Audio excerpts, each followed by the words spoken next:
This is the Hero 11, the 1RS 1-inch, and the Action 3, but in low light. Now, the main thing to remember is that these cameras are not meant for low light, they're action cameras. But there are settings that we could do to make them look better. Like right now, they don't look that great. So on this video, we're gonna change the settings to make them the best they can be in low light. And the first thing you wanna do in low light is get rid of the stabilization. Try to use a tripod as much as possible. So now the stabilization has been disabled for all of them, and it does look a little bit better, doesn't it? But now you can see them all side by side, which one looks the best to you. But let's take it a step further and let's turn off more lights.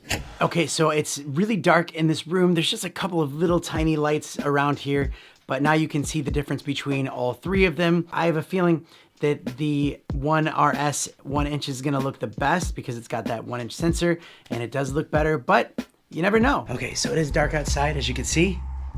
I do have a key light right here. I don't have it that bright.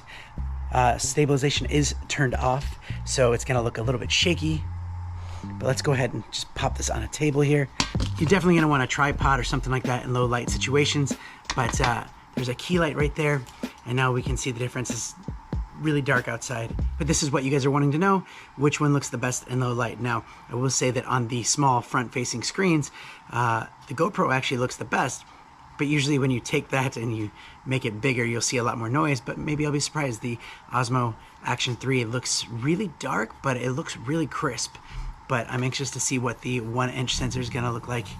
So I looked at all of the footage and like high detail, 4K.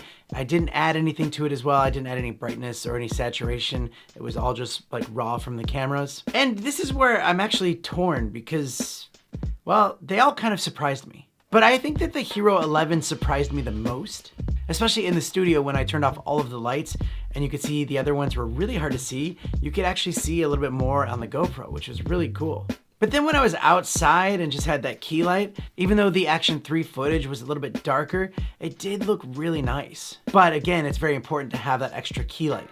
The 1RS 1-inch edition, I figured would be the best because of that 1-inch sensor, and I've tested this out before and compared it to the Hero 10, and it does look a lot better. And I think overall it did better compared to the other ones. And despite the fact that it does crop in a little bit more, sometimes when I was editing that footage, I actually thought it looked something like this, like what I'm using my bigger Sony camera. I mean, obviously it's not gonna be the same because this one has a much bigger sensor, better for low light, but it looked really good.